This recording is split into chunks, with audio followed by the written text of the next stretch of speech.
Hi scholars, hi parents. Lastly, we learned about impersonal and compound impersonal pronoun. आज हम लोग देखेंगे उसी का आगे का पार्ट, प्रोनाउन का आगे का पार्ट, वो है डेमोन्स्ट्रेटिव प्रोनाउन अर्थात संकेतवाचक सर्वनाम।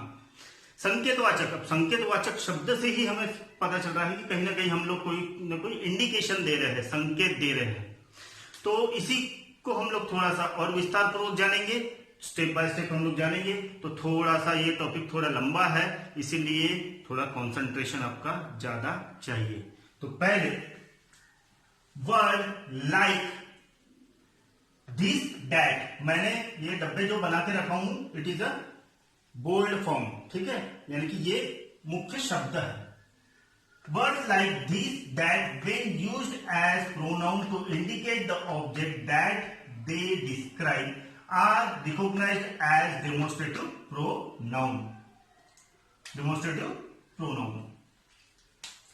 अब अर्थात जब कोई सेंटेंस में this और that का प्रयोग होता है और वो डेमोन्स्ट्रेटिव प्रोनाउन कहलाता है। क्यों? क्योंकि वो दिस और दैट जो है वो कोई ना कोई पर्टिकुलर चीज को पॉइंट करता है, यानी इंडिकेट करता है।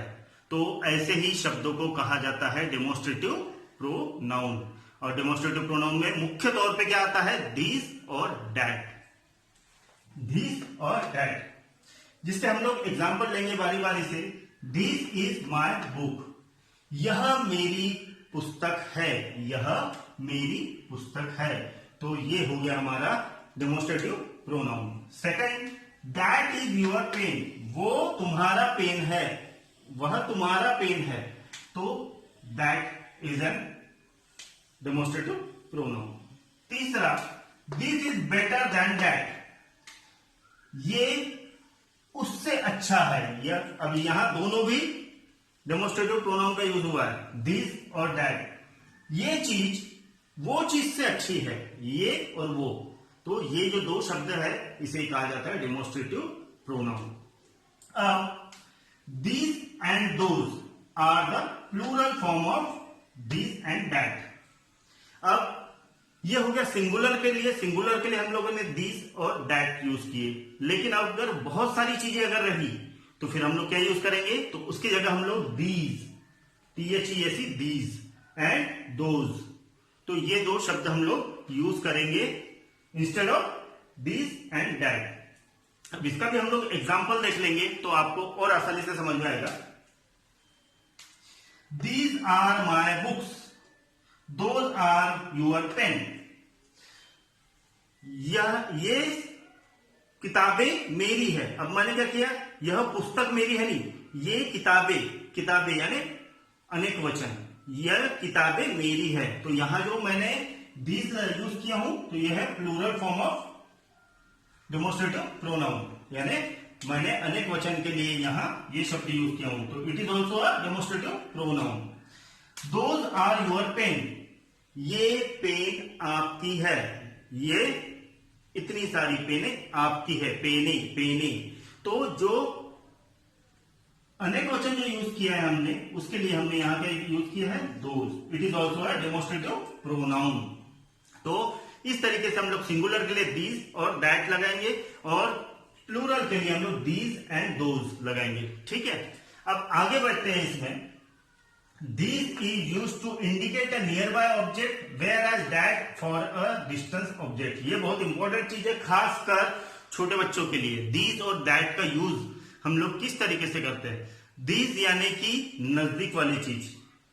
मैंने ये स्टैंडर्ड 2 की बुक में देखा हूं, उनके ग्रामर में ये था, लेकिन काफी सारे बच्चे आज भी कंफ्यूज होते हैं, जिनको जो खासकर गवर्नमेंट स्कूल में जो पढ़ते हैं उन्हें स्पेशली ग्रामर की बुक नहीं होती। जितना टीचर पढ़ाते हैं बस उतना ही ग्रामर उन्हें आता है, लेकिन प्राइवेट में थोड़ा सा ये इसकी सहूलियत है। तो उनकी बुक में मैंने देखा था, तो उनको पहले से ही ये चीज की आदत है, दिस यानी क्या, डैट यानी क्या, धीज यानी क्या, धोज यानी क्या। तो मैं खासकर छोटे बच्चों के लिए ये बताना चाहता हूं, दीज, दीज यानी नजदीक वाली चीज और दैट यानी दूर वाली चीज। This, that, this, that. इसका एग्जांपल देखेंगे।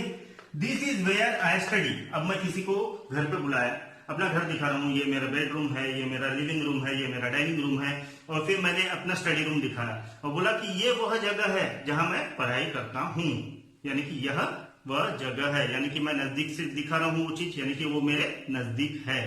तो वहां मैंने क्या किया, दिस यानी नजदीक। अब सेकंड एग्जांपल लेंगे, that is the mount Everest. अब माउंट एवरेस्ट पे चढ़कर तो नहीं बोलूंगा मैं कि दिस इज माउंट एवरेस्ट, तो मैंने दूर से ही दिखा दिया, वो देखो वो है ना, वो माउंट एवरेस्ट है, यानी दूर से दिखाने वाली चीज। तो इसका एग्जांपल हम लोग खुद होके भी ले सकते हैं, जैसे कि दिस इज माई बुक, ये मेरी बुक है, यानी कि मेरे पास है, नजदीक है।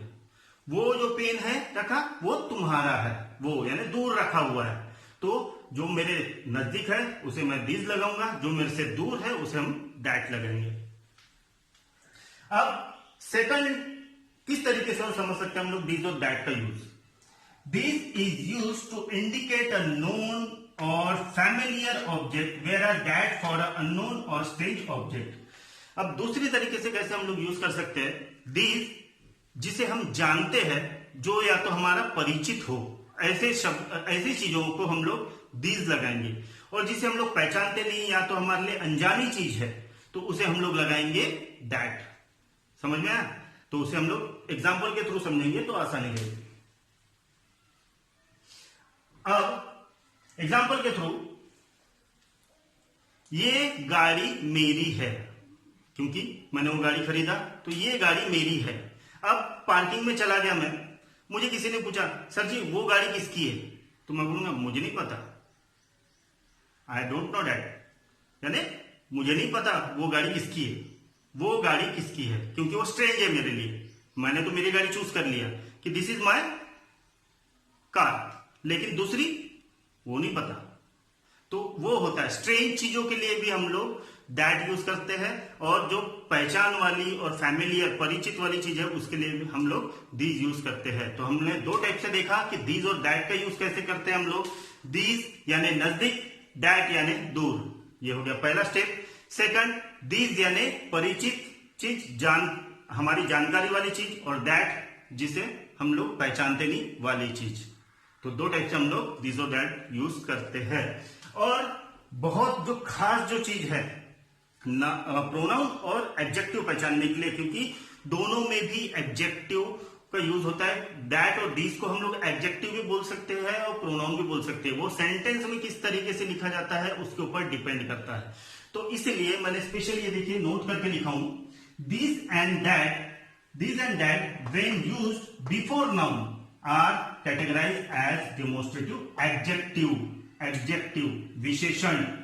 ठीक है, तो बोला यह गया है कि दिस और दैट नाउन के जस्ट पहले लगा होता है। ये हमारा नाउन है और ये नाउन के पहले हमने लगाया। ठीक है, तो ये कहा जाता है, फिर इसे जो कहेंगे, ये जो दिस और दैट को क्या कहेंगे हम लोग, ये हो गया हमारा एडजेक्टिव यानी विशेषण। ये फिर प्रोनाउन नहीं कहलाएगा हमारा। तो प्रोनाउन कैसे कहलाएगा तो वो हम लोग देखेंगे। तो इसलिए मैंने उसको टेबुलर फॉर्म में किया हूं ताकि आप लोगों को आसानी से समझे। जैसे कि अब प्रोनाउन में सादा हम लोग लिखते हैं दीज आर माई बुक, यह किताबें मेरी है, यह मेरी किताबें है, यह मेरी किताबें है। तो ये जो दीज है यहां, ये हो गया pronoun. Those are your pen, ये आपकी पेने हैं। तो इसमें क्या हो रहा है, माई यूर बीच में आ रहा है। ठीक है, जो एग्जैक्ट जो नाउन है वो बीच में नहीं आ रहा है, यानी कि बाजू में नहीं आ रहा है, तो इसे कहा जाता है प्रोनाउन। अब secondly, these books are mine, ये किताबें मेरी है, ये किताबें मेरी है। तो किताब और यह एक दूसरे से चिपके हुए, तो इसे कहा जाएगा एडजेक्टिव।